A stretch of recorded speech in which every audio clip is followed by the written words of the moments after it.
పూర్ణిమ prince లో కళ్యాణం కమనీయం సేల్స్ ప్రతి 15,000 కొనుగోలుపై ఒక గోల్డ్ కాయిన్ ఉచితం. 12-13 సంవత్సరాల నుంచి మీరు ఎదురైతే ఒక చిన్న మూమెంట్ షేర్ చేసుకోవాలనుకుంటా ఉన్నాను. అది షేర్ చేసుకొని మన ఇంటర్వ్యూలోకి వెళ్దాం. ప్లీజ్ 2013 లవ్ మ్యారేజ్ సార్ మీదా?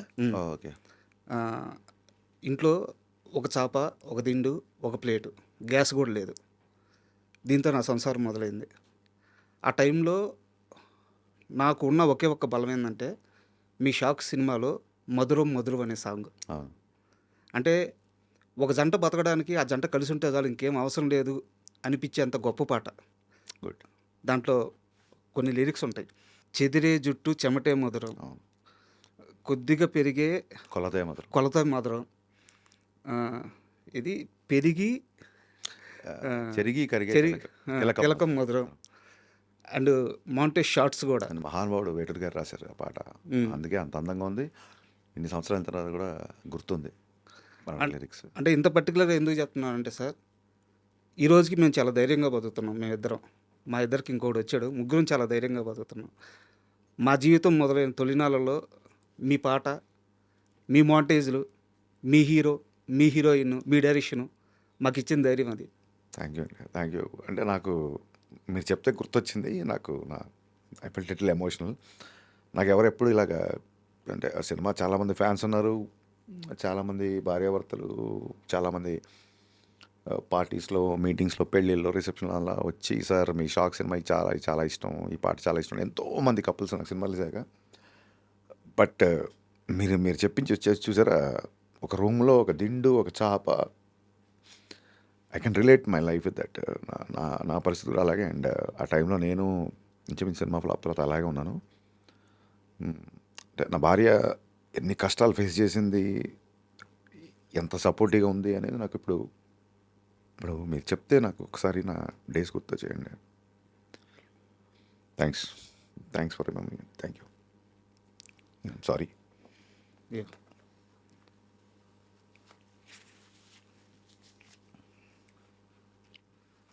Ready sir. మా చాలా ఉస్తాద్ భగత్ సింగ్ అనేది 2.5 గంటలు ప్రేక్షకుల్ని ఎంటర్టైన్ చేసే సినిమా. మీరు ఇలాగా ఇంత ఎమోషన్తో స్టార్ట్ చేస్తే ఎంటర్ చేయడం కష్టంగా ఉంటుంది సార్. డైరెక్ట్గా సినిమా విషయంకి వెళ్ళిపోదాం. ఉస్తాద్ భగత్ సింగ్, మీ ఉస్తాద్ ఎవడు ఇండస్ట్రీలో? అంటే మీ గురువు, మీ టీచరు, మీ బలం? నా ఎవ్రీథింగ్. అంటే గురువు, టీచర్, బలం, నా ఇన్స్పిరేషన్, నా అన్న, నా దైవం.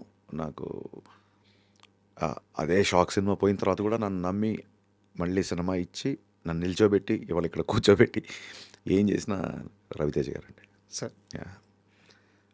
మనకు ఉస్తాదు సంబంధించి ఆరా సాంగ్ ఒకటి రిలీజ్ చేశారు. అవును. పవన్ కళ్యాణ్ గారి ఆరాని తొలిసారి హరీష్ శంకర్ చూసిన క్షణం ఏంటి? బిహెచ్ఎల్లో తమ్ముడు తొలి ప్రేమ షూటింగ్ జరిగినప్పుడు తొలిసారి ఆయన డైరెక్ట్గా చూశాను. అంతకుముందు ఐ థింక్ సంజీవయ్య గార్డెన్లో అక్కడమ్మ ఇక్కడ పోయి ఓపెనింగ్ కూడా వెళ్ళాను, కానీ అప్పుడు సరిగ్గా చూడలేకపోయాను. చాలా క్రౌడ్, పోలీసులు, హడావుడి ఉండేది. ఆయన సినిమా అక్కడమ్మ ఇక్కడ పోయి ఓపెనింగ్ అక్కడ జరిగింది.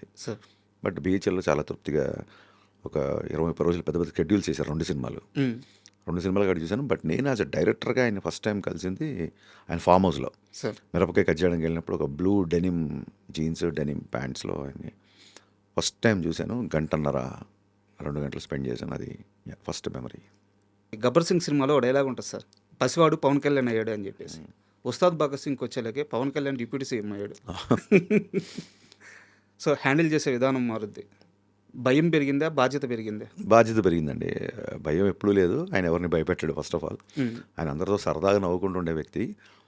ఆశ్చర్యం ఏంటంటే అప్పటికి ఎప్పటికీ ఆయన ఏం మారలేదు. ఆయన చుట్టూ ఉన్న ప్రోటోకాల్ మారింది అంతే.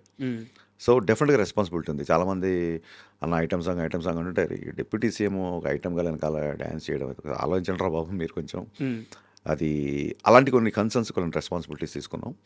మీరు సాంగ్స్లో చూస్తే కూడా ఈవెన్ ఆయన బ్లాక్ బ్లేజర్లో అంత డ్యాన్స్ వేసినా సరే దాంట్లో యువతకి ఒక మంచి మెసేజ్ ఉంది. సిచ్యువేషన్లో కూడా శ్రీలీల కొంచెం లోలో ఉన్నప్పుడు అమ్మాయిని కొంచెం చీరప్ చేయడానికి వచ్చే సాంగ్. నీ పెదవిలోన ఉన్న జాగా నువ్వు నవ్వుకోవడానికేగా, నీ కాలి కింద ఉన్న నేల నీ సొంతం అంటే నమ్మవేలా, ప్రాబ్లమ్స్ వస్తే క్యూలు కట్టి పంపించేద్దాం సావగొట్టి, పోరాడితే పోయేదేంటి. So even though it's a duet, it's a dance number కూడా ఒక యూత్కి ఒక మంచి ఒక ఒక ఉత్సాహభరితమైన గో అండ్ గెట్ ఇట్ అనే ఒక యాటిట్యూడ్ అందులో మెయింటైన్ చేసాం. అలాగే ఎత్తరా కాలర్ తీసుకున్నా సరే ఎక్కడో బ్యాక్ ఆఫ్ ద మైండ్ ఉంటుంది. అది ఆయన డిప్యూటీ సీఎం అయ్యారని కాదండి. ఆయన ఖుషి అప్పుడే ఏ మేరా జహా తెరా కామ్ క్యా హై అని ఆమెన్ ఇండియన్ అనే బద్రీలో ఆ ఆ సామాజిక స్పృహ, ఆ జాతీయతావాదం, ఆ భావజాలం ఆయనకి చిన్నప్పటి నుంచి ఉంది. అది అదే పాలిటిక్స్‌లోకి వెళ్ళడానికి పుష్ చేసి ఉంటది. అలాగే జరిగింది. బట్ సినిమాలో ఇలాంటి కైండ్ ఆఫ్ సాంగ్స్ నేనేదో కొత్తగా పెట్టానట్లేదు. That suits for him. Sir ఆయన నుంచి ఏదైనా చెబితే వినాలనుకుంటాం. అందుకే ఆ 2 సాంగ్స్ ఇది మాస్ నెంబర్ అయినా, అది డాన్స్ నెంబర్ అయినా రెండిట్లలో కూడా మీరు అందులో కూడా చాలా ఇన్స్పిరేషన్‌గా ఉంటది. తుపాకీలో తూటాల రెడీగా నువ్వుండాల. ధనా ధన పేల్చి తుప్పు రేగొట్టే టైం వస్తే ధనా ధన పేలాల. సార్ కోట మీద జెండాల పొగరే నీలో ఉండాల. ఏదైనా సరే ఒక యూత్ దాన్నేమంటారు ఒక ఉత్సాహంతో ముందుకి ఉరకలు వేసేలాగా ఒక శ్రీశ్రీ నేను ఇందాక చెప్పాను ఇంటర్వ్యూలో. శ్రీశ్రీ పద్యానికి, శ్రీశ్రీ వాక్యానికి స్వాగ్‌తో ఉన్న ఒక ప్యాంటు షర్ట్ ఏసి దానికి ఒక మనిషి రూపం దాలిస్తే దట్ ఈస్ పవన్ కళ్యాణ్. బా అండ్ మనం కన్వర్జేషన్ తెలియకుండానే లిరిక్స్ మీదకి వెళ్ళిపోతుంది కాబట్టి నా దగ్గర ఇంకో స్పెషల్ క్వశ్చన్ ఉంది సార్. చెప్పండి. మీ సినిమా టైటిల్స్ కార్డ్స్ పడేటప్పుడు ఒక షాక్ తప్పించి మిగతా అన్ని సినిమాలు చాలా వరకు ఫస్ట్ ఆ టైటిల్ కార్డ్స్లో ఫస్ట్ పడేది లిరిక్స్. అవునండి. అవును. ప్రతి సినిమా అవును. అవును. ఏ సినిమాకి అలా వేయరు. అవును. ఎందుకు అంత ప్రత్యేకంగా లిరిక్ రైటర్స్కి మాత్రమే అంత మొదటి స్థానం ఇస్తున్నారు? ఏం లేదండి. నాకు సరస్వతి ఉన్నవాళ్ళు ఎవరైనా సరే నేను సాష్టాంగ నమస్కారం చేసి మోకరిల్లుతాను. అందులోనూ నాకు చిన్నప్పటి నుంచి నాన్నగారు తెలుగు టీచర్ అవ్వడం వల్ల చిన్న పుస్తకాలు, సాహిత్యం టచ్ ఉంది. నా ఆఫీస్‌లో నా పూజ గదికి ఒక పక్క ఇళయరాజా గారు, ఒక పక్క వేటూరి గారు ఉంటారు. అంటే దేవుళ్ళు డైరెక్ట్‌గా మనతో ఇంటరాక్ట్ అవ్వలేక సంగీతం రూపంలో రాజా గారిని, సాహిత్యం రూపంలో వేటూరి గారిని మనకు పంపించారనేది నా ప్రగాఢ నమ్మకం. నేను అదే ఇల్యూజన్‌లో ఉంటాను. నేను అదే ట్రాన్స్‌లో ఉంటాను. సార్ అదే నన్ను ముందుకు తీసుకెళ్తుంటది. అదే నాకు అంటే ఇప్పుడు మీరు అన్నారు చూసారా షాక్ సినిమా లిరిక్స్‌తో మీ యొక్క దాంపత్యం స్టార్ట్ అయింది అని. అలాగా నాకు నేను ఎప్పుడు లోలో ఉన్నా లేదా ఎప్పుడు నాకు ఎనర్జీ అవసరమైనా నాకు ఏదో రూపంలో చూడండి ఒక భగవద్గీత తీస్తే ఒక శ్లోకం మనని గైడ్ చేస్తుంది అంటారు చూసారా? అలాగే ఏదైనా పాట పెడితే నాకు వేటూరి గారు గైడ్ చేస్తారు నన్ను. మీరు నమ్మరు దెర్ ఆర్ వెరీ అంటే నేను అసిస్టెంట్ డైరెక్టర్గా ఉన్నప్పటి నుంచి it's not because I don't like to cell sympathy stories because మనమేం స్వాతంత్ర సమయంలో పాల్గొనలేదు. నేను డైరెక్టర్ అవ్వాలని, కమర్షియల్ సినిమాలు తీవ్వాలని, నేను పేరు సంపాదించాలని వచ్చాను కాబట్టి మన కష్టాలు, మన స్ట్రగుల్స్, మన పిటి స్టోరీస్ అంత వాల్యూ ఉంటుందని నేను అనుకోను బేసిక్గా. మనం దేశ సేవలో పాల్గొని లాఠీ దెబ్బలు తిని జైళ్ళకి వెళ్తే దాన్ని త్యాగం అంటారు తప్ప నేను 2 రోజులు తినలేదు, 3 రోజులు పడుకోలేవని నేను చెప్పుంటాను ఇమ్మెచ్యూర్గా. బట్ ఇవన్నీ అయింది నువ్వు డైరెక్టర్ అవ్వడానికి. నువ్వు ఏదో సైంటిస్ట్ అవ్వడానికో దేశానికి ఏదో ఉపయోగపడమని కాదు. So I don't believe that. But having said that ఎప్పుడన్నా లోలో ఉన్నప్పుడు నాకు వేటూరి గారి సాహిత్యం చాలా రకాలుగా అంటే మా ఊపిరి నిప్పుల ఉప్పెన, మా ఊహల కత్తుల వంతెన, మా దెబ్బకు దిక్కులు పిక్కటిల్లిపోయే రంపంపం, ఆ లైన్స్ అందులోనే నేడేరా నీకు నేస్తము రేపే లేదు, నిన్నంటే నిండు సున్నరా రానే రాదు. చిన్నప్పటి నుంచి ఇలాంటి బాగా వినడం మూలంగా తెలుగు మీడియం స్టూడెంట్ అవ్వడం మూలంగా నాకు ఎస్పెషల్లీ మాటలంటే నేను రాయగలుగుతాను కానీ లిరిక్స్ రాసేవాళ్ళంటే నాకు చాలా గౌరవం. అందుకు లిరిసిస్టుల పేర్లు నాకు ఇప్పుడు ముందుంటాయి. Super sir. అండ్ ఈ 2425 కారు ఫ్యాంటసీ అని సార్ మీకు? ఏం లేదండి, బిహెచ్ఎల్ శ్రీనివాస్ గారు కానీ నేను థియేటర్ చేసినప్పుడు నాకు ఒక ఒక సన్నిహితుడు నాకంటే చాలా పెద్ద నాకు గైడ్ లాగా ఉండేవాళ్ళు. మిరపకాయ సినిమా బిఫోర్ ఆయన కొత్త కారు కొనుక్కుంటే ఆయన పాత కారు నాకు అమ్మేశారు. దాని నెంబర్ 2425. సో అది ఉన్నప్పటి నుంచి అన్నీ అలాగా నేను ఆ కార్లో నరేషన్కి వెళ్ళినప్పుడు ఓకే అవ్వడం, ఆ కార్లో బయటికి వెళ్ళినప్పుడు సినిమాలు బ్లాక్ బాస్టర్ రిపోర్ట్ రావడం, ఇవన్నీ ఇప్పుడు మా ఫ్యాన్స్కి చెప్తే అన్న ఆ కార్ ఎక్కడ తీసుకొచ్చాయని అంటారేమో. సో అప్పటి నుంచి ఇంకా 2425 స్టార్ట్ అయింది. గబ్బర్ సింగ్లో కూడా నాకు తెలియకుండా మా కోడేటర్ బాబీ సార్ బండికి బైక్కి ఆ నెంబర్ వేసేసాడు. సినిమా ఇండస్ట్రీ హిట్ అవడంతో ఇంకా మా డైరెక్షన్ డిపార్ట్మెంట్ తీసుకున్న కాల్ అది నాది కాదు. అదే చాలా సినిమాల్లో గమనించాను.